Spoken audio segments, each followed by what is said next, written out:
At Harvard in the 1960s, Robert Rosenthal, a social psychologist, conducted an interesting experiment. Students were told to study two groups of lab rats. They were told that Group A was from a genetically superior line and that Group B was from a genetically less intelligent line. And surprise, the students' observations supported the notion that Group A was in fact far more intelligent than Group B.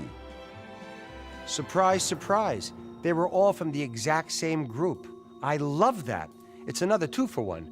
Not only do you people believe whatever you're told, but you start to see proof of it even when there isn't any. Even better, people aren't rats. The rats didn't care what those students thought of them, but you can sure bet people do. If someone is treated as though no one expects them to be smart, a lot of times they'll start to believe it themselves, or get angry, or both. It's perfect. Remember Eva from a little while ago? I made her my special project this week. I was making some nice progress. A thoughtless comment here, a little slight there, just enough to keep her off balance. But this week, I made sure she got hit by something every day.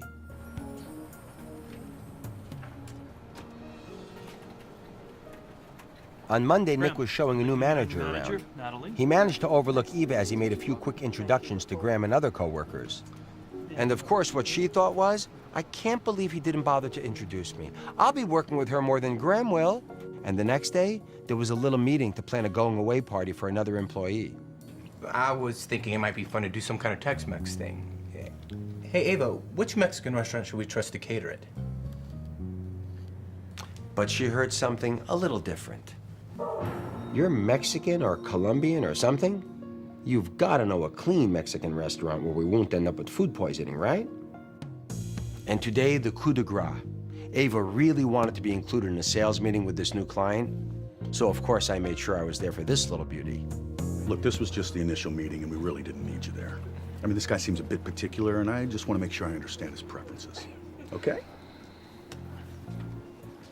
Now, what he was trying to avoid saying was that this is a huge client and a bit of a wacko, and we want to make him feel comfortable. Fact is that with just a little bit of thought, things could have gone this way. Look, Eva, I'm not going to mince words. I don't know this guy. Now, I want to include you, but right now I need to get to know the client first. It'll be more efficient for all of us, okay? Now, don't forget, I was standing there with both of them, and I made sure he didn't say it like that. And I made sure that what Eva heard was this. Look, Eva, it's simple. This guy needs to see energetic young professionals, not some burned-out middle-aged woman. And that was the last straw. She was typing her one-sentence resignation and packing her boxes within an hour. She just couldn't take anymore. But even right up until the end, Nick had a chance to stop her. I am 53, which is not the same as senile. And yes, I am from Colombia, which, believe it or not, it doesn't mean I grew up working the coffee plantations. My age and my heritage do not make me inferior. No one ever suggested that. There it was. No one ever suggested. He's got some nerve, doesn't he? Of course someone suggested. All kinds of people suggested.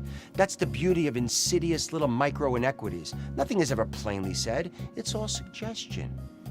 Even 20 feet from the door with all her stuff packed up, Nick still had a chance.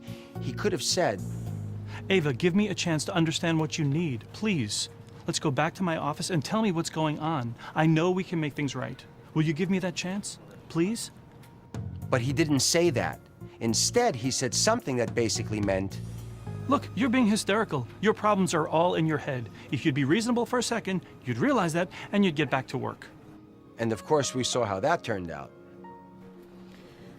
Look, you've always been good to me, but I need to find a place where people respect me and the work I do. And now, excuse me, but my husband is waiting for me outside. And now they're gonna have to find someone to take over Eva's job. But in the meantime, other people will have to pick up the slack doing what she used to do. And they won't be very happy about it. There'll be gossip about why she left. And when the new employee gets here, it'll take time and money to train them. It's a mess. And it happened because of tiny little acts of prejudice, bias, thoughtlessness. A little push here, a little shove there. Before you know it, I'll have your whole business on its knees, and you won't even be sure how it happened or what went wrong.